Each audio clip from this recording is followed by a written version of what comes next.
Yes, friends, I have awesome news. Lawmakers are taking big action, and many low-income households can expect to receive an extra relief check. These payments will be worth up to $300.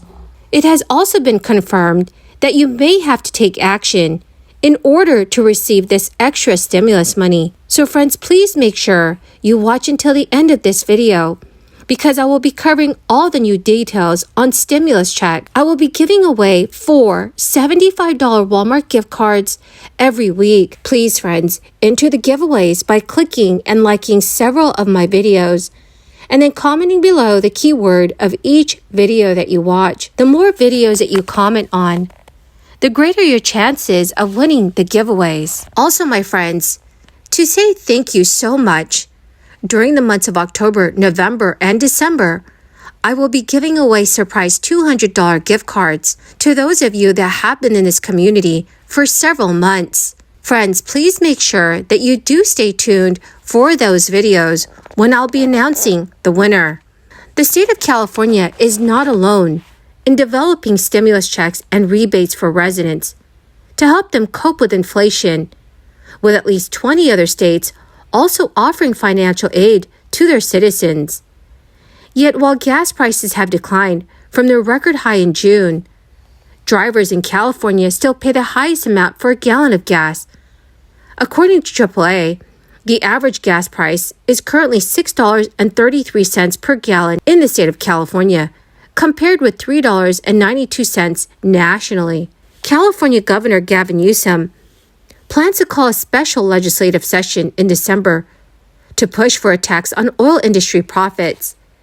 That is the latest escalation in a feud over soaring gasoline prices that Governor Newsom calls greedy. Governor Newsom said today that he would convene the special session on December 5th, the same day that a new class of lawmakers is sworn in. The work will take place on a separate track from the regular session to focus attention on what Governor Newsom said has become one of the most urgent priorities for Californians. The gap between gas prices in California and the national average that has grown to a record $2.50 a gallon. He stated, that is an inexplicable gap between gas prices in California and the national average that has grown to a record $2.50 a gallon. Analysts have blamed maintenance-related shutdowns at several refineries in California, constricting the supply of a special blend of gasoline that is mandated by the state to reduce pollution. But Governor Newsom said that the stoppages had knocked less than 6% of production offline,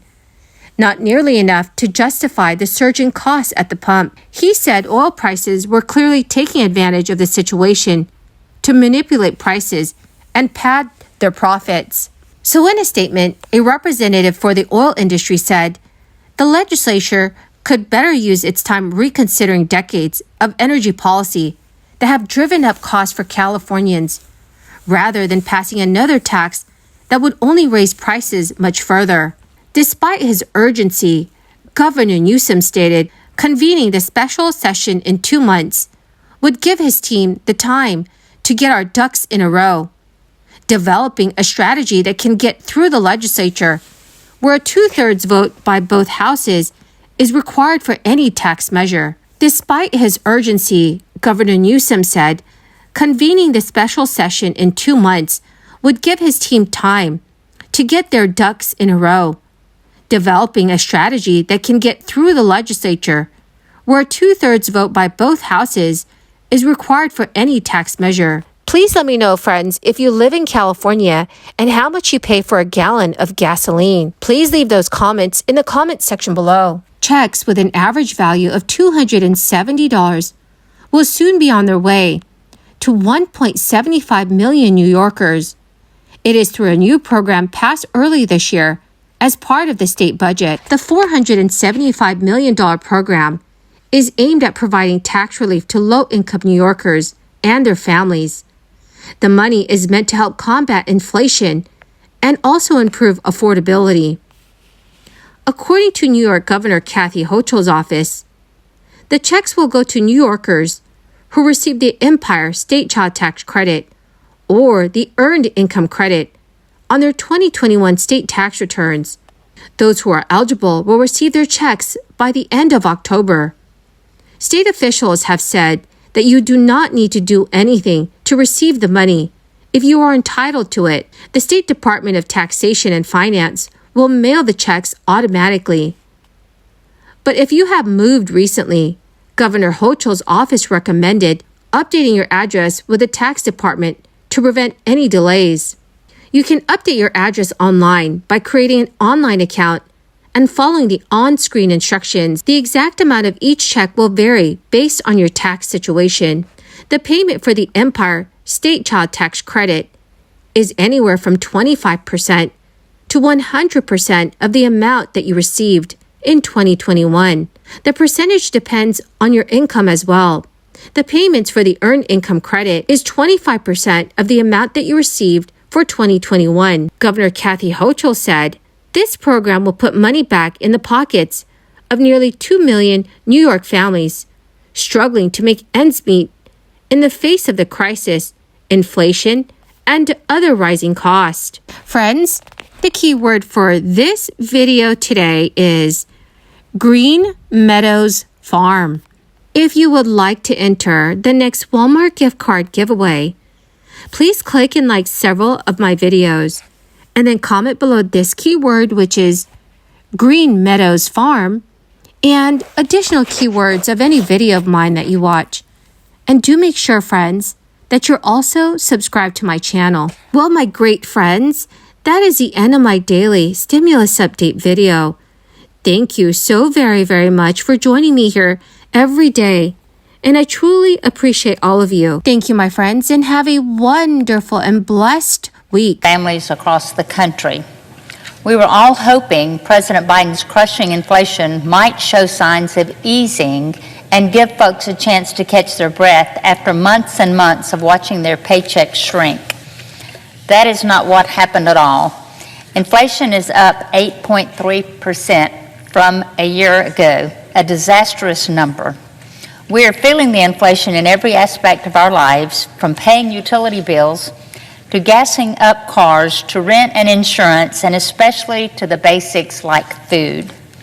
Grocery prices are up 13.5% from this time last year, which is a crushing blow to most Americans who visit their local store once a week, like I do. Milk is up 17%, bread and chicken are up 16%, eggs are up an outrageous 40%, and the list goes on and on. I do my own shopping for my family, and I see this weekly, and it is incredible. This is a reality, but President Biden appears to be living in a very, very different reality. When the latest bad inflation numbers were released last week, President and Washington Democrats threw a party on the White House lawn. That's right, a party, a lawn party.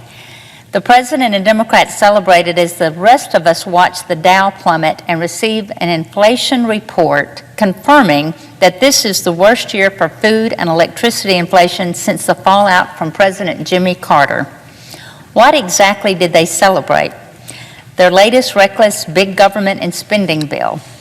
Mr. President, I don't have to remind you that just over a year ago, the Democrats rammed through their $2 trillion spending spree, despite economists warning that it would be a catalyst for rampant inflation.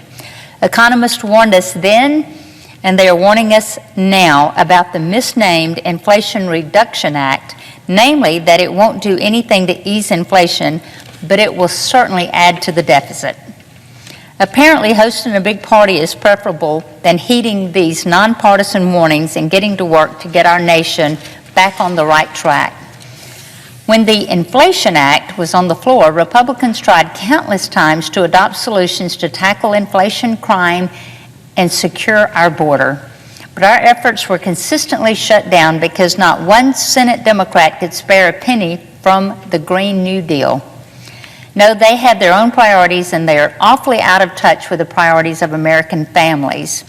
On Sunday, we were given more evidence that the president is living in a completely different world than the rest of us. The president appeared on 60 Minutes, where he discussed several challenges currently facing our nation. Only according to him, our nation is doing swell.